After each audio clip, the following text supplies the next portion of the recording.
हाय बच्चों, आज हम लोग पढ़ने वाले हैं जो बोर्ड में आता है बहुत ही महत्वपूर्ण एप्लीकेशन पढ़ने वाले हैं। Application for fee concession. क्या पढ़ने वाले बच्चों? Application for fee concession, fees माफ़ी के लिए प्रार्थना पत्र। फीस माफ़ी के लिए प्रार्थना पत्र। क्या पढ़ने वाले बच्चों? फीस माफ़ी के लिए प्रार्थना पत्र, एप्लीकेशन फॉर फी कंसेशन। ये बहुत ही महत्वपूर्ण है, बोर्ड में बार बार पूछ लिया जाता है। और इस एप्लीकेशन को क्लास 6, 7, 8, 9, 10, 11 और 12 के बच्चे भी पढ़ सकते हैं। आपको बहुत ही इजी वे में आपको इसको समझाया जाएगा कि ये कैसे लिखना है। तो आइए बच्चों, हम लोग समझते हैं इसको, एप्लीकेशन को कैसे लिखना है। तो सबसे पहले हम लोग क्या लिखेंगे? पहले देखिए क्वेश्चन में क्या करें, application for fee concession, fees माफ़ी के लिए प्रार्थना पत्र। अब फीस माफ़ी प्रार्थना पत्र लिखना होता है, आपके प्रिंसिपल के नाम पर आ जाता है, हेडमास्टर के नाम से आ जाता है। तो अगर आपके क्वेश्चन में क्या आया है प्रिंसिपल के नाम, तो प्रिंसिपल से लिखना पड़ेगा। तो सबसे पहले बच्चों को टू लिखना पड़ेगा, टू के बाद क्या देना है, कॉमा लगा देना है। और इस वाले लाइन को हमें पूर्णतः छोड़ देना है। जिसके नीचे वाले लाइन से थोड़ा आगे करके लिखेंगे द प्रिंसिपल। क्या लिखेंगे बच्चों? द प्रिंसिपल लिखेंगे। द प्रिंसिपल के नीचे अपने कॉलेज का नाम लिखना पड़ता है। मान लो आपके कॉलेज का नाम आर्यल इंटर कॉलेज है, या DAV इंटर कॉलेज है, BAB इंटर कॉलेज है, MG कॉलेज है, जो भी आपका इंटर कॉलेज है उसके नीचे जस्ट नीचे तुरंत ही एकदम उसके नीचे सिधाई में क्या लिखना है, अपने कॉलेज का नाम लिखना है। और फिर उस कॉलेज जो आपको किस डिस्ट्रिक्ट में, किस जिले में, फिर उस जिले को उसके नीचे लिखना है, एकदम सिधाई में लिखना है। टू के सिधाई में नहीं आना है। द प्रिंसिपल के नीचे का लिखना अपने कॉलेज का नाम और फिर अपने जिले का नाम लिखना है।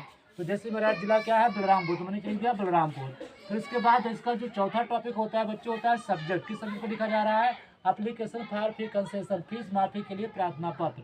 तो किस सब्जेक्ट को लिखा जा रहा है बच्चों? Application for fee concession, fees माफ़ी के लिए प्रार्थना पत्र। सब्जेक्ट भी बहुत महत्वपूर्ण होता है, हर एप्लीकेशन में सब्जेक्ट डालिए। तो उम्मीद है आपको ये 4 लाइन क्लियर हो गया होगा। पहले सबसे पहले टू लिखेंगे, फिर करेंगे द प्रिंसिपल, द प्रिंसिपल नीचे से करेंगे आर्यल इंटर कॉलेज, या अपने कॉलेज का नाम, फिर अपने जिले का नाम, फिर सब्जेक्ट को लिखना है application for fee concession, fees माफी के लिए प्रार्थना पत्र। फिर अगली लाइन क्या करना है, टू की सिधाई में लिखना है सर लिखना है। क्या लिखना है बच्चों? सर लिखना है। उसको क्या देना है? कॉमा। इसके बाद ये लाइन आपको पूर्णतः छोड़ देनी है। ये लाइन में लिखना है, वो लाइन छोड़कर नीचे वाला लेंगे थोड़ा सा आगे करके करेंगे मोस्ट रेस्पेक्टफुल्ली। करेंगे बच्चों, ये शब्द आप याद कर लो, most, MOST, most respectfully, respectfully. फिर क्या लगा देना है? कॉमा लगा देना है। I beg to say that I am student of class 10, most respectfully, बड़ी विनम्रता के साथ या बड़े निवेदन के साथ, बड़े आदर के साथ, बड़े सम्मान के साथ। आई बेग टू से, मैं तुमसे कहता हूँ, तुमसे निवेदन करता हूँ। आई बेग टू से, मैं निवेदन करता हूँ that I am student of class 10, that की I am student of class 10, मैं कक्षा 10 का विद्यार्थी हूँ। जो बच्चे क्लास 9 के वो क्लास 9 डाल देंगे, 8 वाले होंगे 8 डाल देंगे, क्लास अगर 11 होगा तो 11 डाल दीजिएगा। That I am student of class 10, मैं कक्षा 10 का क्या हूँ? विद्यार्थी हूँ। My father is a poor farmer, my father is a poor farmer, मेरे पिताजी क्या है? गरीब किसान है। माई मतलब मेरे, फादर मतलब पिताजी, मतलब है पुअर मतलब गरीब, फार्मर मतलब किसान। मेरे पिताजी एक गरीब किसान है।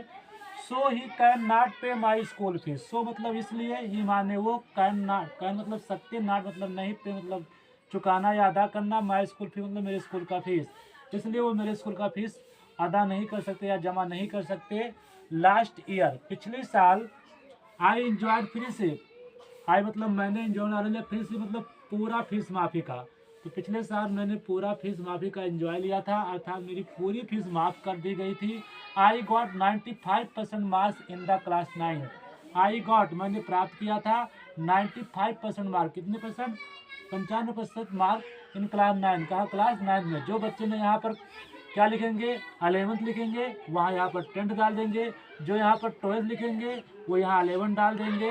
अगर यहाँ जिन्होंने 10th लिखा वो करेंगे 9 लिखेंगे बच्चों। तो इतना बात समझ में आ गया। अंत में आपको क्या करना है, ये लाइन खत्म कर देनी है, दूसरी लाइन शुरू करना है। लेकिन हमें किस सिधाई में आना है? द की सिधाई में। द की सिधाई में देखो, सब्जेक्ट की सिधाई में कहा गया हम लोग काइंडली, एकदम मोस्ट सिधाई में दबा जाना है। काइंडली ग्रांट में फुल फी कंसेशन, काइंडली कृपया ग्रांट में फुल फी कंसेशन, मेरी पूरी फीस माफ़ कर दीजिए, कृपया मेरी पूरी फीस माफ़ कर दीजिए। उसके बाद इस सुधावी का लिखेंगे योर्स ओबीडेंटली, आपका आज्ञाकारी योर्स ओबीडेंटली। फिर बच्चों का लिखेंगे अपना नाम ही लिखना पड़ता है, XYZ लिख देना, बोर्ड भी लिख देना बच्चों XYZ, क्योंकि वो कहता है do not write name and roll number, तो आपको अपना रोल नंबर और नाम ही नहीं लिखना, केवल XYZ कर देना है। फिर आप जो डालेंगे तारीख, जान लो आपने 6 जनवरी को लिखा या 6 मार्च को लिखा तो आप तारीख डाल दीजिएगा। उम्मीद है ये आपको बिल्कुल एप्लीकेशन समझ में आ गया होगा, लिखने का तरीका भी समझ में आ गया होगा। Thank you for watching the video.